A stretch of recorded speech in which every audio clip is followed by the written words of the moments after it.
सोनम रघुवंशी मौके पर मौजूद थी, यानी शिलोंग में, जहां पर राजा रघुवंशी को आरोपियों ने पहले मारा, उसके बाद धक्का दे दिया, खाई में फेंक दिया। और कोर्ट कहती है 11 महीने के बाद कि आरोपी सोनम रघुवंशी को बेल दे दी जाए। क्यों? क्योंकि पुलिस ने जांच ढंग से नहीं की। क्या पुलिस ने आरोपी को पकड़ा नहीं? क्या पुलिस ने मौके पर जो अरेस्ट में वो नहीं बनाया? क्या ये बात सच नहीं है कि सोनम रघुवंशी मौके पर मौजूद थी? क्या ये बात सच नहीं है कि वो साजिश में शामिल थी? क्या ये बात सच नहीं है कि राज कुशवाहा और उसके गुर्गों ने मिलकर इस हत्याकांड को अंजाम दिया, जिसमें सोनम रघुवंशी की सहमति थी? ये सारे सवाल उठते हैं, लेकिन सबसे बड़ा धक्का लगा है न्याय व्यवस्था पर। गंभीर सवाल खड़ा हुआ है, और सवाल तो मैं कहूंगा न्याय व्यवस्था ने खड़ा किया है पुलिस पर। उनका कहना है कि आप उल्टी सीधी जांच करके आ गए, गलतियां आपकी चार्जशीट में इतनी सारी है। आपको क्या लगता है कि आप गलती करेंगे और उसका फायदा आरोपी को नहीं मिलेगा? क्या ये सबक सिखाने के लिए पुलिस को कोर्ट ने ऐसा किया? ये तमाम ऐसे मुद्दे जिन पर अब चर्चा शुरू हो गई। लेकिन जो सबसे बड़ा सेटबैक लगा है वो लगा है राजा रघुवंशी के परिवार को, क्योंकि बेल दे दी गई है आरोपी को 11 महीने के अंदर। बहुत विचित्र मामला है। मैंने अपने करियर में ऐसे केस बहुत कम देखे जिसमें आरोपी को इतनी जल्दी बेल मिल जाए, ये जानते हुए कि आरोपी मौके पर था, साजिश में शामिल था। ये बात ठीक है कि अभी प्रूव होना बाकी है, लेकिन बहुत कुछ चीजें सबूत जो है वो क्लियर कट बोलते हैं। प्रवेश, ऐसे कौन से आधार हैं? सीधा पॉइंट। सबसे पहला जो आधार है, पुलिस ने बताया कि जब किसी को आप अरेस्ट करते हो तो उसका संवैधानिक अधिकार है, आपको उसे बताना पड़ेगा चिराग जी कि मुझे अरेस्ट क्यों कर रहे हैं। ठीक है, मुझे सेक्शंस बताने पड़ेंगे, दफा बतानी पड़ेगी, उसके बाद ही आप मुझे अरेस्ट कर सकते हो। अच्छा। तो उसमें इन्होंने जब अरेस्ट किया था तो इन्हें जो BNS की धारा 103(1) हत्या वो लगानी चाहिए थी, उसकी जगह पे इन्होंने लगाया था 403(1). 403(1) होता क्या BNS की धारा? वो होता है संपत्ति में बेईमानी से दुरुपयोग, संपत्ति का बेईमानी से दुरुपयोग, और वो कर ली। अब ये गलती जो है क्लर्कियल मिस्टेक थी, मतलब लिखा पढ़ी में मिस्टेक थी, लेकिन पुलिस ने, उन्होंने कहा पुलिस वालों ने कि सर ये क्लर्कियल मिस्टेक है। तो जज साहब ने कहा कि भाई ऐसा एक जगह थोड़ी ना हो, एक जगह होगा ना क्लर्कियल मिस्टेक, आप लोग ने हर जगह कर रखा है। हाँ, जज का नाम मैं आपको बता दूं जिन्होंने बेल दी है, दरअसल अतिरिक्त जिला मैजिस्ट्रेट न्यायिक शिलोंग दशलेन आर खारबेग, ये इनका नाम है। चौथी सुनवाई के बाद जमानत मंजूर कर ली। और आप सोचिए, सबसे चर्चित मामला, जिस तरह से सोनम रघुवंशी और उसके गुर्गों ने, या कहें कि उसके प्रेमी ने, इस हत्याकांड को अंजाम दिया, 11 महीने के बाद आरोपी बाहर आने वाले। आरोपी का राइट है कि उसको बताना पड़ेगा ना, आपका सेक्शन संविधान आर्टिकल 22 में उसको बताया गया है। लेकिन जज साहब ने साफ साफ कहा है कि इससे आरोपी को यह स्पष्ट रूप से नहीं बताया गया कि उसे हत्या जैसे गंभीर अपराध में गिरफ्तार किया जा रहा है। अच्छा। सभी दस्तावेजों में एक जैसी गलती। कोर्ट ने पाया कि गिरफ्तारी मेमो, गिरफ्तारी की औचित की चेकलिस्ट, निरीक्षण मेमो और केस डायरी भी गलत धारा में थी। तो क्या हो गया अगर गलत धाराएं डाल दी गई? तो इसका मतलब क्या वो हत्या में शामिल नहीं है? क्या उसको इसका बेनिफिट मिलना चाहिए? आरोपी का बेनिफिट मिलता है, हत्या में शामिल है कि नहीं। अगर आपकी स्टार्टिंग प्रोसीडिंग ही सही नहीं है तो उसका तो फायदा मिलेगा ना। मैं आपको किडनैपिंग के केस में अरेस्ट मेमो दे रहा हूं और बाद में आपके ऊपर मुकदमा हत्या का चला रहा हूं, तो इसका तो बेनिफिट मिलेगा। ये देखिए, ये बेनिफिट कौन से बेनिफिट है? ये पुलिस इन्वेस्टिगेशंस के जो खामियां हैं उसके बेनिफिट्स हैं। ऐसा नहीं है कि इससे ये प्रूव हो जाता है कि सोनम ने हत्या नहीं की थी। ये तो बेल है, स्टार्टिंग प्रोसीजर है।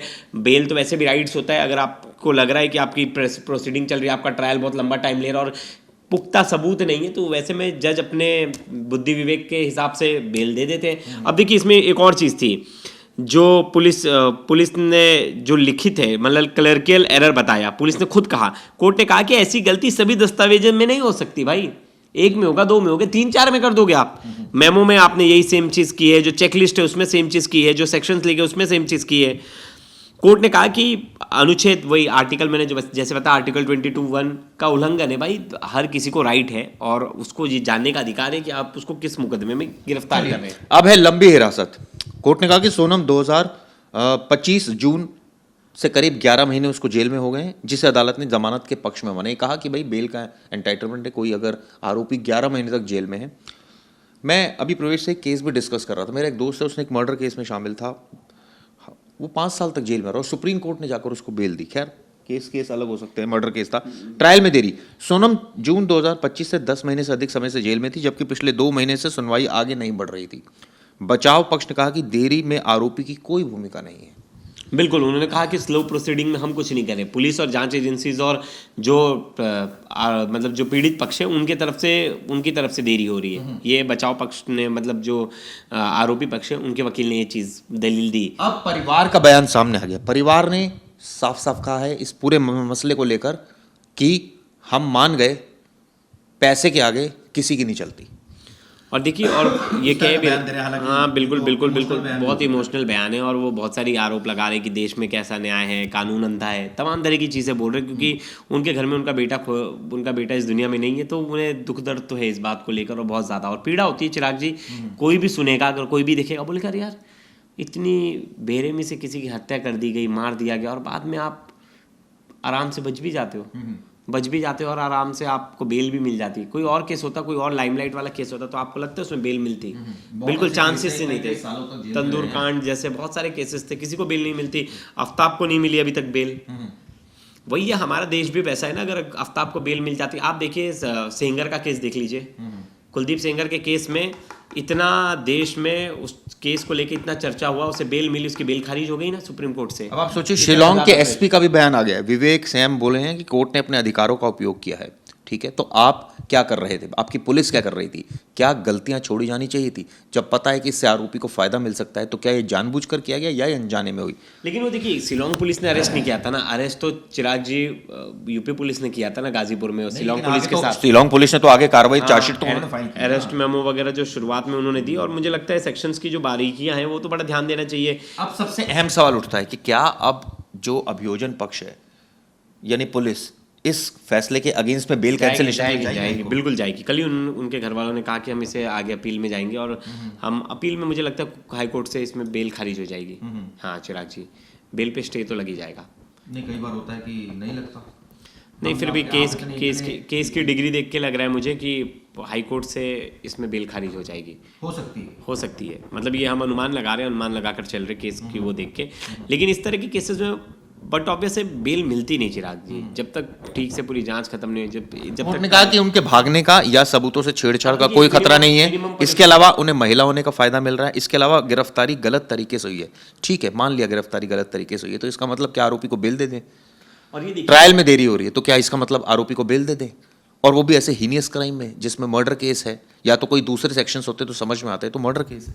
और देखिए चिराग जी, एक और चीज़ थी कि आप ट्रायल, अगर आप एक मिनिमम पनिशमेंट बोली जाती है कोई भी बड़े क्राइम में, मिनिमम पनिशमेंट अगर किसी ने पूरी कर ली तो उसको बेल दी जाती है। जैसे कई बार जैसे होता है कि जैसी लाइफ इंप्रिजमेंट हुई, 14 साल मिली फॉर एग्जाम्पल, तो 7 साल अगर कोई जेल में रहता है और ट्रायल चल रहा होता है तो उसको बेल एंटाइटलमेंट हो जाता है। बिल्कुल, लेकिन आधी सजा तो पूरी करेगा। ये तो बिल्कुल, ये तो कुछ भी नहीं पूरी की है, मतलब ये तो 11 महीने हैं।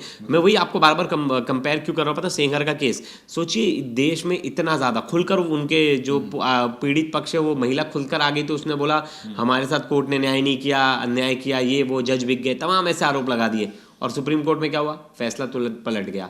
आउटरीच कितना ज़्यादा हुआ, मीडिया से लेके हर कोई बात कर रहा था कि सेंगर को बेल कैसे मिल गई, बल्कि सेंगर भी मिनिमम पनिशमेंट जो थी 7 साल की पूरी कर चुका था वो, और उसका बेल तो उसका ऑब्वियस राइट बनता है। लेकिन वही है कि अब यहाँ बात है महिला की, कोई महिला है तो एक तरह से वो उतना आउटरीच नहीं देखने मिलेगा जितना अगर कोई पुरुष क्राइम करता। तो ये बात भी है, हमारे देश में हम दो नज़रियों से देखते, दो चश्मे से देखते हैं। और कानून में कई ऐसी चीज़ें बता सकता हूँ जिसमें लेडीज़ भी जेल में बंद रही और उनको भी बेल नहीं मिली। तभी मिली जब किसी मुख्य आरोपी को मिली। मैंने जब बताया जानकार का केस था, उसमें लेडीज़ इन्वॉल्व थी लेकिन उनको भी बेल नहीं मिली 5 साल तक। बिल्कुल नहीं मिली होगी। और घरेलू हिंसा वाले मामलों में मैंने बहुत देखा है जहाँ दहेज हत्या केस था, हाँ दहेज हत्या वगैरह की जो केसेस होते हैं उसमें भी बेल नहीं मिलती। लेकिन अब सोनम रघुवंशी इसके बाद क्या होगा, जेल से बाहर आ जाएंगी? हाँ बिल्कुल, बाहर आ जाएंगी, नहीं हो सकता आ ही गई हूँ, क्योंकि ये ऑर्डर हो गया और ऑर्डर रिलीज। उन्होंने बोला है कि शिलोंग से बाहर नहीं जाना, एक शर्त भी रखी है। वो ठीक है, वो तो एक कंडीशंस रखी जाती है एज एन। तो क्या सोनम के घर वाले सोनम को सपोर्ट कर रहे हैं, ये बड़ा सवाल है। कर ही रहे हैं। उनके फादर का कल आपने देखा कि वो वहाँ थे शिलोंग में, कर ही रहे हैं। और कौन उनकी लिए पैरवी कर रहा है कोर्ट में? कोई उनको ऐसा वकील तो मिला नहीं होगा, परिवार ही सपोर्ट कर रहा है। ये तो सवाल ही नहीं होना चाहिए आपका, ये तो बहुत अंडरस्टूड है कि उनका परिवार उनको सपोर्ट कर रहा है। लेकिन सवाल ये उठता है कि इसके बाद परिवार का क्या कहना है, पहले आप वो सुनिए। जमानत मिल गई है, आपके बेटे की हत्या के मामले में वो जेल में थी, क्या कहेंगे? इंसाफ पे आपको भरोसा था लेकिन अब जो जमानत मिली उस पे क्या कहेंगे? देखो हमको इंसाफ पे भरोसा था कि हमने सोचा कि आज नहीं तो हमको कल इंसाफ मिलेगा। हम पूरा कानून पे भरोसा करते थे और हम मेरे दिल भी कहता था कि मेरे को इंसाफ चाहिए, मगर है ना देखो आज मेरे को इंसाफ नहीं मिला। सोनम को जमानत मिली तो सोनम को है ना ये झूठी जमानत कैसे मिल गई है। सोनम इतनी बड़ी साजिश रची, सोनम इतना बड़ा मास्टरमाइंड निकली थी और सोनम ने ही मतलब पूरी साजिश रची थी और सोनम ने इस आंख के सामने राजा को सोनम की आंख के सामने मारा गया था। और सोनम झूठ कैसे बोल सकती है कि मेरे को पता नहीं था कि मेरे को किस लिए लेके जा रहे थाने पे। क्या कहेंगे जमानत के बाद इंदौर आने का भी उसका प्रयास रहेगा? क्या मदद कर रहे थे गोविंद और क्या लोग? हम यही चाहते हैं कि हमको सीबीआई जांच चाहिए और जहाँ पे भी भूल चूक हुई है, जहाँ पे भी छूट हुई है, वहाँ पे सीबीआई फिर से जांच करे हमारे लिए और हमको इंसाफ मिले। क्योंकि मेरे बेटे की बहुत बुरी तरह से हत्या की गई थी तो उसको अभी तक इंसाफ क्यों नहीं मिला। हम अभी तक है ना कानून के भरोसे बैठे थे, मगर कानून अभी तक हमने सुना था कि कानून अंधा होता है, आज देखने को मिला मेरे को कि सही में कानून अंधा होता है। सोनम इंदौर आती है तो क्या उससे आप लोग बात करेंगे कि आखिरकार क्यों उसने आपके बेटे को मौत के घाट उतारा? मेरे को सोनम से कोई बात नहीं करना, मैं सोनम की शक्ल देखना भी नहीं चाहती हूँ। परिवार के लोगों ने क्या उसकी हेल्प करी जमानत में? उसके हाँ, भाई देखो ने? परिवार के लोगों ने हेल्प करी होगी, गोविंद ने भी करी हो, उसके माँ बाप ने भी करी हो, किसी ने भी करी हो, उसके रिश्तेदार ने, मगर परिवार के हेल्प नहीं करेंगे तो सोनम इतनी बड़ी कोई बाहर कैसे आ सकती है। सोनम को छुड़वाने के लिए तो परिवार ने ही साथ दिया होगा पूरा के पूरा। कितना दुख है आप लोगों को इसको? देखो हमको बहुत सारा दुख है गया, क्योंकि अभी चंद दिन की तो खुशी आई थी हमारे पास में और एकदम से ये अचानक फिर से यही देखने को मिल गया। हम अभी तक चाहते थे कि हमको तो इंसाफ मिलेगा, मगर है ना हमको इंसाफ नहीं मिला। और भी कोई जांच की आप मांग कर रहे हैं या हाई कोर्ट भी जाएंगे इसको? हम हाई कोर्ट भी जाएंगे और हम चाहते हैं कि हमको सीबीआई जांच चाहिए। सोनम को जमानत मिल गई, क्या कहना चाहेंगे? क्या कहना चाहेंगे अंकल? एक सेकंड इधर। हाँ अंकल बताएं। सोनम को जमानत मिल गई है, आप लोगों को कानून पर पूरा भरोसा था, क्या कहेंगे आप किस तरीके से? ऐसे किसी नहीं, हमको तो कानून पूरा भरोसा था कि हमको न्याय मिलेगा, मगर वहाँ पर सरकार ने उसको जमानत कैसी दे दी है। 11 को उसको मारा था सोनम ने और उसके बाद उसको जमानत कैसे मिल सकती, वो तो हत्या नहीं वैसे ही है, वो जनता को मालूम है। अब वो बाहर निकलना कितना को मारेगी, क्या करेगी क्या नहीं करेगी, ये तो वो सरकार को मगर नहीं छोड़ना चाहिए, उसको तो फांसी देना चाहिए। अंकल अगला कदम आप लोगों का क्या होगा? क्या इससे हाई कोर्ट भी जाएंगे? सीबीआई जांच की मांग भी करते हैं आप लोग? हाई कोर्ट भी जाएंगे और सीबीआई की जांच भी करवाएंगे। गोविंद ने अंदर खेल खेला है, जो हराला का पैसा था ना पूरा गोविंद ने झोंक दिया है। मदद हुई है उसकी, मानते हैं मदद हुई है? गोविंद ने मदद पूरी करी है, तभी जमानत मिली है। जब भी जमानत मिली तो ये चीज़ सोनम तो कई हत्यारों को सबको बाहर निकल के लेडीज मारेगी, इसलिए खतरनाक को कैसा छोड़ दिया। अगर अंकल इंदौर आती है सोनम तो क्या उससे बातचीत आप लोग करेंगे? पूछेंगे आपके बेटे को क्यों मारा उसने? इंदौर तो क्या वो आने वाले तो गोविंद को वहीं के वो छुपा कर रखेगा। वो तो मदद उनने पूरी मदद करी ना, पैसा बहुत खिला दिया उनने, इतना हराला पैसा जो उन्होंने करा है, सारा पैसा झोंक उसको झोंक दिया है। इसके बेटे को छुड़ाएगा, वो छुड़ा लिया उन्होंने चैलेंज दिया था छुड़ा लूँगा, इसमें ताकत तो रोक बता दे। अंकल आपको लगता है कि 1 साल से आप कानून की लड़ाई लड़ रहे हैं, वो कहीं ना कहीं आप हार रहे हैं कानून सालों से हम कानून लड़ रहे हैं, हमको कानून पूरा भरोसा था कि हमको न्याय मिलेगा, न्याय तो हमको न्याय मिला ही नहीं है। नाइंसाफी हुई है, मानते हैं आप लोग? नाइंसाफी हुई है, वहाँ के कानून हमारे साथ। सोनम को जमानत मिल गई, क्या कहना चाहेंगे? तो मैं ये कहना चाहता हूँ, अभी तक मूवी पिक्चर में देखा था कि अंधा कानून होता है, यकीन हो गया कि कानून बाकी अंधा होता है। हम सोचते थे पहले कि शिलोंग में गलती हो गई है, गलती शिलोंग की जाए तो लगता है शिलोंग की पूरी गलती है।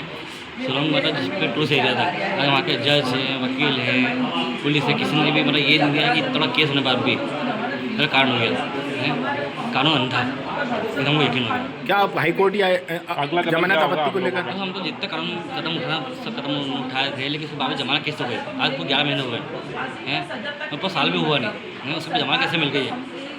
कानून अंधा है जो सोचते थे वो दिख रहा। हम बचपन से जब छोटे थे पिक्चर देखते थे, हम उस टाइम से मालूम था कि कानून अंधा होता है, ये आज तक यकीन हो गया। इसके अलावा भैया ये इस पूरे मामले में क्या मदद का अनुमान लग रहा है उनके परिवार? तो मदद तो उसके भाई की पूरी हुई है, जिसको भाई आके रोया था ना, मगरमच्छ के आंसू बहा के हैं, वो क्लियर दिख रहा है कि भैया उसने जो दिखाया था हमको वैसा हुआ नहीं है। और पर भाई ने, उसकी मम्मी ने, वो एक सबसे बड़ा हमारा समाज बेकार है, समाज का बहिष्कार नहीं करा गया, न कुछ करा हो, आज वो छोड़ दी गई है। हम भी क्या बनते हम जानते हैं। अगला कदम क्या होगा आप लोगों तो का? अगला कदम तो जो कानून अंधा है गया तो कदम भी क्या करेंगे उसको उठाएंगे। हैं? सोनम आप लोगों के सामने आएगी, क्या करेंगे आप लोग? सर देखो अब सोनम तुम्हारे सामने लगता भी आएगी भी नहीं है, वो में भी नहीं है, क्योंकि जो कानून अंधा है क्या वो देखिए अब तो आंखों देखिए, वो इंडिया ने वो देश ने देखा गया क्या तो मालूम पड़ गया है। मैं तो बोल रहा हूँ किसी को मर्डर करना है, मर्डर करवाना है तो शिलोंग जाए, वहाँ जल्दी से बेल मिल जाती है और बेल अच्छी हो जाती है। ठीक है भैया। सबसे दुनिया कोई नहीं है। आपने सुना, परिवार ने अपनी राय रखी है, हर कोई आहत है, व्यथित है और चेंजेस चाहता है, लेकिन 11 महीने के अंदर बेल मिल जाने से कई सवाल तो ज़रूर खड़े होते हैं। चलिए आप लोगों का क्या व्यू पॉइंट है बताइएगा। धन्यवाद।